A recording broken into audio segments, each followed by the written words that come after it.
কোথাও শিলাবৃষ্টি, কোথাও ঝোড়ো হাওয়ার দাপট, অনেকটা নামলো পারদ। আর দিনভর চলবে আবহাওয়ার খেলা।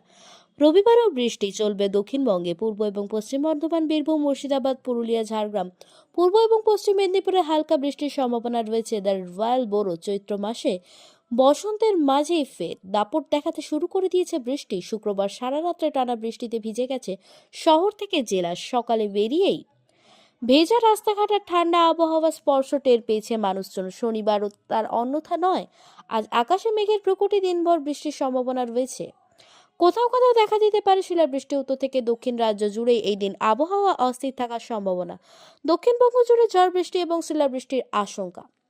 শনিবার দক্ষিণবঙ্গের অধিকাংশ জেলাতেই ঝড় বৃষ্টির পূর্বাভাস জারি রয়েছে। কলকাতাতেও বজ্রবিদ্যুৎ সহ বৃষ্টি নামতে পারে যে কোনো সময়। ঘন্টায় 50 থেকে 60 কিলোমিটার বেগে দমকা হাওয়া বইতে পারে শহর এবং আশপাশের এলাকায়। বাঁকুড়া, পূর্ব বর্ধমান, হুগলি, হাওড়া, নদিয়া এবং মুর্শিদাবাদের কিছু অঞ্চলে আজ ঝোড়ো হাওয়ার গতি আরও বেশি হতে পারে। ঘন্টায় 60 থেকে 70 কিলোমিটার পর্যন্ত। সেই সঙ্গে থাকতে পারে শিলাবৃষ্টির সম্ভাবনা। কলকাতা এবং বাকি দক্ষিণবঙ্গের জেলাগুলিতে দমকা হাওয়ার গতি 50 থেকে 60 কিমির মধ্যে ঘোরাফেরা করবে বলে পূর্বাভাস। রবিবারেও বৃষ্টি চলবে দক্ষিণবঙ্গে। পূর্ব এবং পশ্চিম বর্ধমান, বীরভূম, মুর্শিদাবাদ, পুরুলিয়া, ঝাড়গ্রাম, পূর্ব এবং পশ্চিম মেদিনীপুরে হালকা বৃষ্টির সম্ভাবনা রয়েছে। বিশেষ করে ঝাড়গ্রাম, পূর্ব এবং পশ্চিম মেদিনীপুর এবং দক্ষিণ চব্বিশ পরগনায় রবিবার হালকা বৃষ্টিপাত দেখা যেতে পারে। ঝড় বৃষ্টির দাপটে কলকাতার তাপমাত্রা 1 লাফে কমে গিয়েছে প্রায় 6 ডিগ্রি। শুক্রবার সকালে শহরের সর্বনিম্ন তাপমাত্রা ছিল 25 ডিগ্রি সেলসিয়াস, যা শনিবার কমে দাঁড়ায় 19.2 ডিগ্রি, স্বাভাবিকের চেয়েও 4 থেকে 4 ডিগ্রি কম।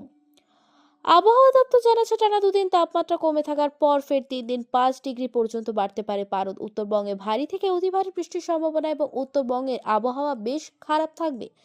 শনিবার জলপাইগুড়ি, আলিপুরদুয়ারে ভারী থেকে অতি ভারী বর্ষণের সতর্কতা দেওয়া হয়েছে। এছাড়াও দার্জিলিং, কালিম্পং, কোচবিহারে ভারী বৃষ্টির সম্ভাবনা রয়েছে। আজ 3 জেলায় দার্জিলিং, জলপাইগুড়ি এবং কোচবিহারে শিলাবৃষ্টিও হতে পারে। মালদা, উত্তর দিনাজপুর, দার্জিলিং এবং জলপাইগুড়িতে আজ ঘন্টায় 50 থেকে 60 কিলোমিটার বেগে দমকা হাওয়া বইতে পারে বলে সতর্কতা। উত্তরবঙ্গের বাকি জেলাগুলিতে জারি রয়েছে হলুদ সতর্কতা। রবিবারও দার্জিলিং, জলপাইগুড়ি, কালিম্পং, আলিপুরদুয়ার এবং কোচবিহারে ঝড় বৃষ্টির দাপট বজায় থাকবে। অক্ষরেখা এবং ঘূর্ণাবর্তের যুগল প্রভাবে রাজ্য জুড়ে এই বৃষ্টি শুরু হয়েছে। আবহাওয়াবিদরা জানিয়েছেন সমুদ্র আজ উত্তাল থাকবে। সেই কারণে মৎস্যজীবীদের সমুদ্রে যেতে নিষেধ করা হয়েছে। মালদা, উত্তর দিনাজপুর, দার্জিলিং এবং জলপাইগুড়িতে আজ ঘন্টায় 50 থেকে 60 কিলোমিটার বেগে দমকা হাওয়া বইতে পারে বলে সতর্কতা। উত্তরবঙ্গের বাকি জেলাগুলিতে জারি রয়েছে হলুদ সতর্কতা। রবিবারও দার্জিলিং, জলপাইগুড়ি, কালিম্পং, আলিপুরদুয়ার, কোচবিহারে ঝড় বৃষ্টির দাপট বজায় থাকবে। অক্ষরেখা ঘূর্ণাবর্তের যুগল প্রভাবে রাজ্য জুড়ে এই বৃষ্টি শুরু হয়েছে। আবহাওয়াবিদরা জানিয়েছেন সমুদ্র আজ উত্তাল থাকবে। সেই কারণে শনিবার মৎস্যজীবীদের সমুদ্রে যেতে নিষেধ করা হয়েছে।